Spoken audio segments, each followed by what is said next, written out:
राधे राधे दोस्तों, आज मैं आपको कर्म फलदाता शनिदेव महाराज की कथा सुनाऊंगी। आप इस कथा को भक्ति भाव के साथ श्रवण कीजिएगा। एक समय सभी नवग्रहों सूर्य, चंद्र, मंगल, बुध, बृहस्पति, शुक्र, शनि, राहु और केतु में विवाद छिड़ गया कि इनमें सबसे बड़ा कौन है। सभी आपस में लड़ने लगे और कोई निर्णय न होने पर देवराज इंद्र के पास निर्णय कराने पहुंचे। इंद्र इससे घबरा गए और इस निर्णय को देने में अपनी असमर्थता जताई, परंतु उन्होंने कहा कि इस समय पृथ्वी पर राजा विक्रमादित्य हैं, जो कि अति न्यायप्रिय हैं। वह ही इसका निर्णय कर सकते हैं। सभी नवग्रह एक साथ राजा विक्रमादित्य के पास पहुंचे और अपना विवाद बताया, साथ ही निर्णय लेने के लिए कहा।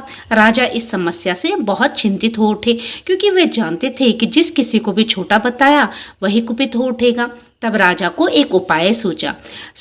उन्होंने स्वर्ण, रजत, कांस्य, पीतल, सीसा, रांगा, जस्ता, अब्रक और लोहे से 9 सिंहासन बनवाए और उन्हें इसी क्रम में रख दिया। फिर उन सबसे निवेदन किया कि आप सभी अपने अपने सिंहासन पर स्थान ग्रहण करें। जो अंतिम सिंहासन पर बैठेगा वही सबसे छोटा होगा।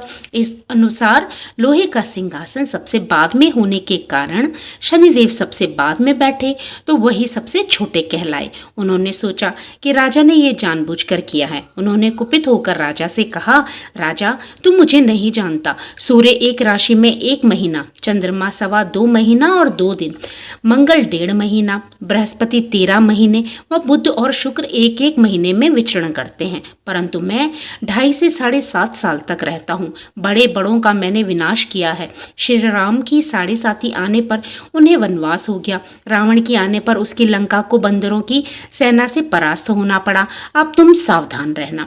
ऐसा कहकर कुपित होते हुए शनिदेव वहां से चले गए। अन्य देवता खुशी खुशी चले गए। कुछ समय बाद राजा की 7.5 आई। तब शनिदेव घोड़ों के सौदागर बनकर वहां आए। उनके साथ कई बढ़िया घोड़े थे।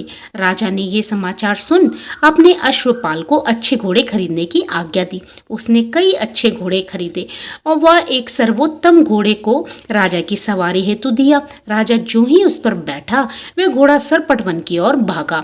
भीषण वन में पहुंचकर वह घोड़ा अंतर्ध्यान हो गया और राजा भूखा प्यासा भटकता रहा। तब एक ग्वाले ने उसे पानी पिलाया। राजा ने प्रसन्न होकर उसे अपनी अंगूठी दे दी। वह अंगूठी देकर राजा नगर की ओर चल दिया और वहां अपना नाम उज्जैन निवासी वीका बताया। वहां एक सेठ की दुकान में उसने जल इत्यादि पिया और कुछ विश्राम भी किया।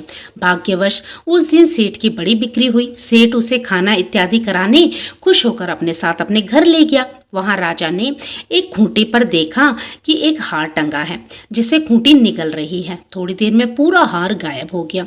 तब सेठ के आने पर सेठ ने देखा कि हार गायब है, तो उसने सोचा कि वीका ने ही इसे चुराया है। उसने वीका को कोतवाल के पास पकड़वा दिया। फिर वहां के राजा ने भी उसे चोर समझकर उसके हाथ पैर कटवा दिए। वह चौरंगिया बन गया और नगर के बाहर फिकवा दिया गया। वहां से एक तेली निकल रहा था, जिसे उस पर दया आई और उसने वीका को अपनी गाड़ी में बिठा लिया। वीका अपनी आवाज देकर बैलों को हाँकता रहता। उस काल राजा की शनि दशा समाप्त हो गई। वर्षा काल आने पर वह मल्हार गाने लगा। तब वह जिस नगर में था, वहां की राजकुमारी मन भावनी को वह इतना भाया कि उसने मन ही मन प्रण कर लिया कि वह उस राग को गाने वाले से ही विवाह करेगी। उसने अपनी दासी को उसको ढूंढने के लिए भेजा। दासी ने बताया कि वह एक चौरंगिया है, परंतु राजकुमारी न मानी। अगले ही दिन से उठते ही वह अनशन पर बैठ गई कि विवाह करेगी तो उसी से करेगी। उसे बहुतेरा समझाने पर भी जब वह न मानी, तो राजा ने उस तेली को बुला भेजा और विवाह की तैयारी करने को कहा। फिर उसका विवाह राजकुमारी से हो गया। तब एक दिन सोते हुए स्वप्न में शनिदेव ने राजा से कहा, राजन, देखा तुमने मुझे छोटा बताकर कितना दुख झेला है। तब राजा ने उनसे क्षमा मांगी और प्रार्थना की कि हे शनिदेव, जैसा दुख मुझे दिया है किसी और को न दे। शनिदेव मान गए और कहा, जो मेरी कथा और व्रत करेगा उसे मेरी दशा में कोई दुख न होगा। जो नित्य मेरा ध्यान करेगा और चींटियों को आटा डालेगा, उसके सारे मनोरथ पूर्ण होंगे। साथ ही राजा को हाथ पैर भी वापस दे दिए। प्रातः आंख खुलने पर राजकुमारी ने देखा तो वह आश्चर्यचकित रह गई।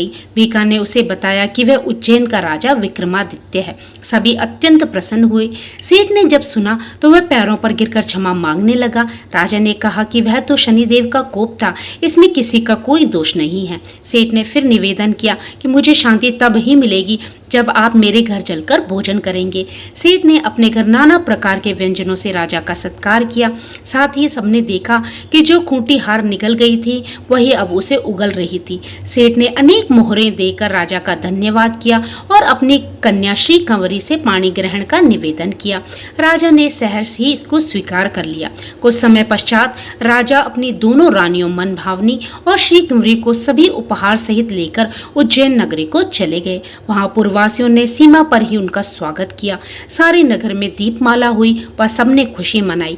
राजा ने घोषणा की कि मैंने शनिदेव को सबसे छोटा बताया था, जबकि असल में वही सर्वोपरि है।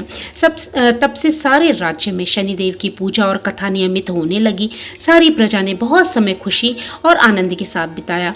जो कोई शनिदेव की इस कथा को सुनता या पढ़ता है उसके सारे दुख दूर हो जाते हैं। व्रत के दिन इस कथा को अवश्य ही पढ़ना चाहिए। तो बोलो शनिदेव महाराज की जय। तो कैसी लगी आपको ये कथा प्लीज़ कमेंट करके बताइएगा। अच्छी लगी हो तो लाइक कीजिएगा। मेरे चैनल पे नए हो तो प्लीज़ मेरे चैनल को सब्सक्राइब कीजिएगा। तो फिर प्रभु का नाम लेते रहिए और पुण्य के भागी बनते रहिए। जय श्री कृष्ण। राधे राधे।